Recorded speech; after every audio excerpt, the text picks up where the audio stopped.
So you're thinking about moving to Los Angeles. You got money and you want to buy a house like a full-grown person. If so, you are in the right place. Today we're going to talk about the 3 things to know before you buy a house in Los Angeles, and I'm going to try to avoid the typical cliches like hire an agent, get a pre-approval letter, blah, blah, blah, blah, blah. Instead, we'll talk about grown-up stuff like how many times have property values gone down in the past 30 years and fires. We'll talk about fires and a bunch of other fun stuff. And as a bonus at the end, I'll share my list of the top 3 things that I hate about living in Los Angeles. All of this and more coming up.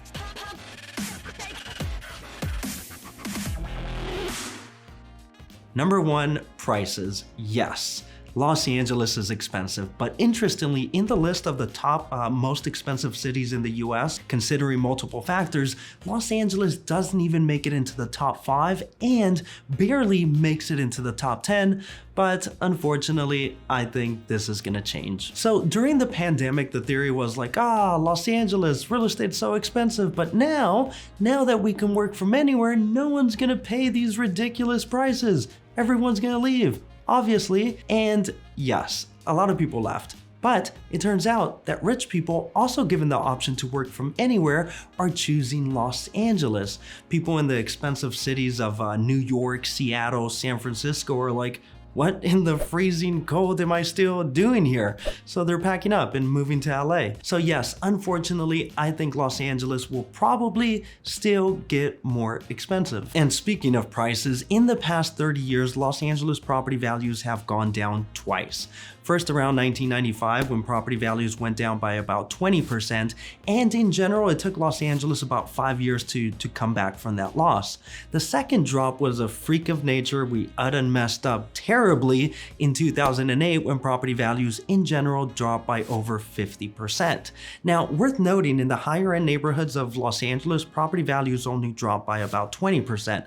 So in general, more expensive neighborhoods tend to do a better job of retaining value during recessions. But anyway, it took almost like 13 years in general for Los Angeles to make up for that loss, or more, depending on how you measure it. For example, property values in 2007, right before the recession, peaked at around $620,000. Now, once you account for inflation, that number is actually, in today's money, 2022, like $850,000. Now, here's the thing. The median price in the Los Angeles metro area is currently at around $750,000. So accounting for inflation, property values in a way are still $100,000 cheaper than they were 15 years ago during the real estate bubble of 2007. Now, the point is not to say that property values in Los Angeles are not expensive, because they are, or that a recession is not coming, because eventually it will, but rather to say that it is still ridiculously wrong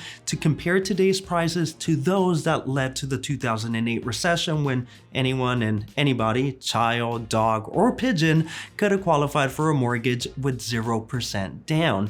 Today, many of the buyers, at least the ones getting their offer accepted, are putting 20% down or more and must pass strict lending qualifications. But anyway, now for thing number 2.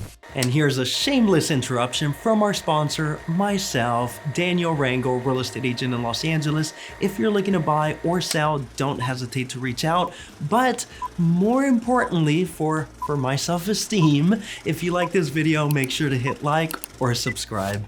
And sorry about that, but anyway, thing number 2, the single family house is king in Los Angeles. LA may be the second largest city in the US, but of the largest cities in the US density-wise, it's like number 10 or 13, depending on who you ask and how you measure it. Los Angeles is a very spread out city, and unlike other major cities around the world, Los Angeles was mostly built after the invention of the car, so it wasn't necessary to build up or be centralized like was the case in older cities like New York and Paris. Convenience was no longer measured by walking distance or how far is the grocery store by horse and carriage.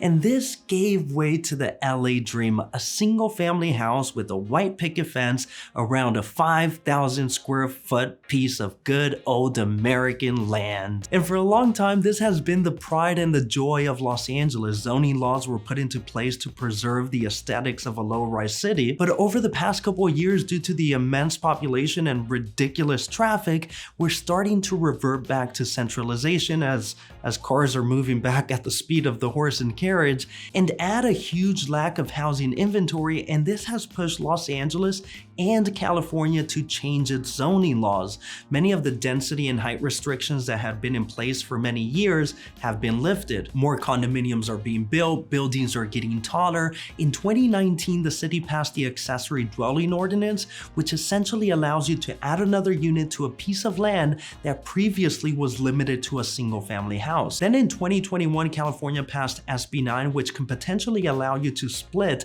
a single family lot into two separate lots and build 2 units on each lot for a total of potentially 4 units, where previously only 1 had been allowed.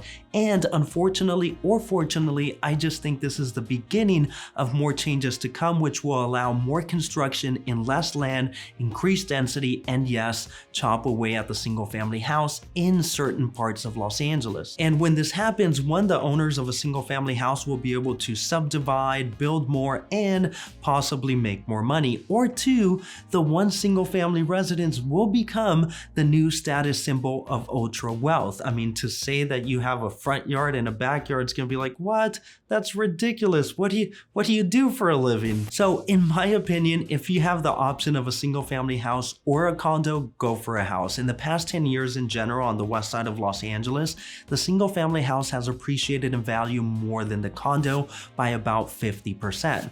Now, this is only if money is a big factor in your purchase. If lifestyle is more important, which is very valid, and a condo does a better job of satisfying this, who cares?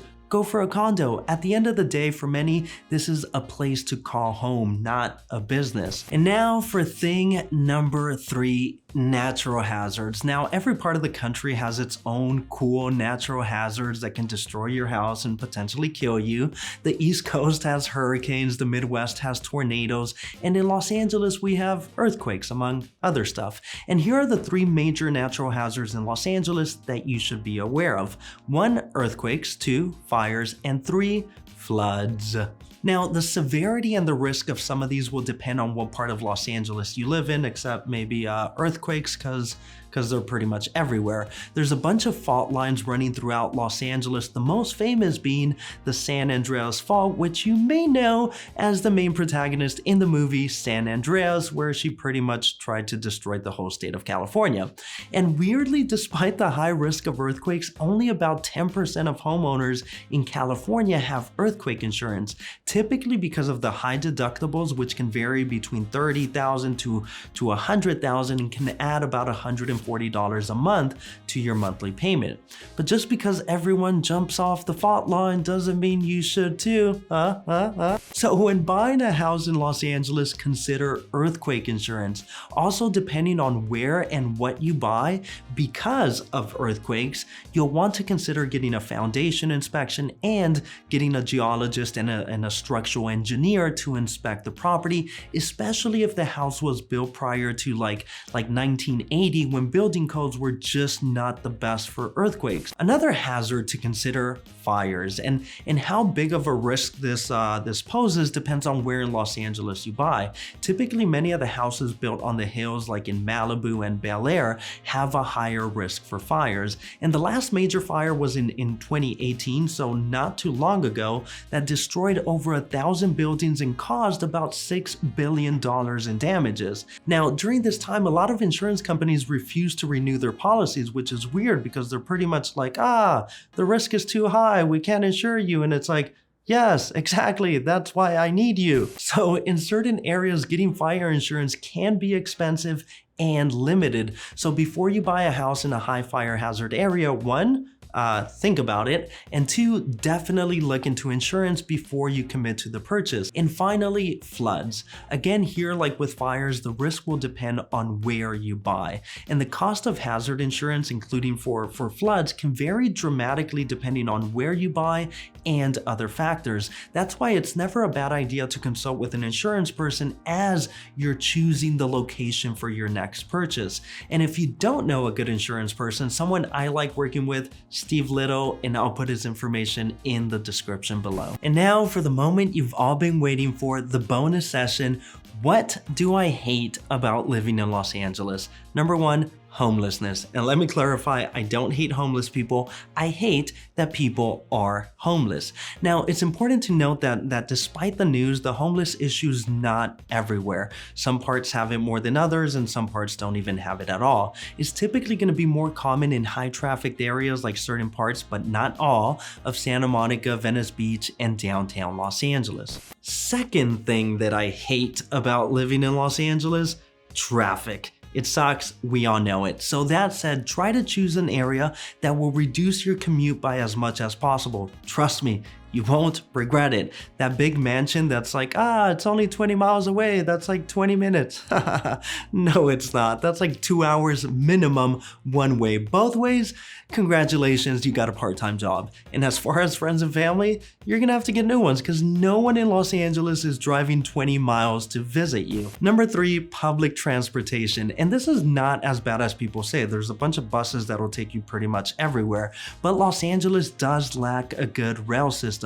And unfortunately, making it worse, LA doesn't really have a culture that embraces public transportation. You talk about taking the bus and all of a sudden people turn snobby. So in a city that doesn't have the best transportation, consider important things like how far is the nearest bar? And can I afford to get drunk and the cost of the Uber ride? Or am I gonna have to be committing the sin of driving under the influence? No. Find another house. But worth noting, a lot of work is being done to improve the rail system. And as you can see in this map of the future rail system, if all goes as planned, a lot of these connections will be on the west side, west of downtown, where I believe the future center and the heart of Los Angeles will be, and where the single family residence will be king.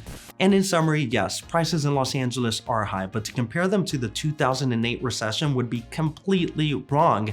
Number 2, zoning laws in Los Angeles are changing in a way that may make the single family residence the new status symbol of wealth. And number 3, keep in mind that in Los Angeles, your house could be destroyed by earthquakes, fires, and floods. And by the way, my name is Daniel Rangel, real estate agent in Los Angeles. If I can be of any help, it would be an honor. And if you like this video, make sure to hit like or subscribe to get more Los Angeles real estate related videos.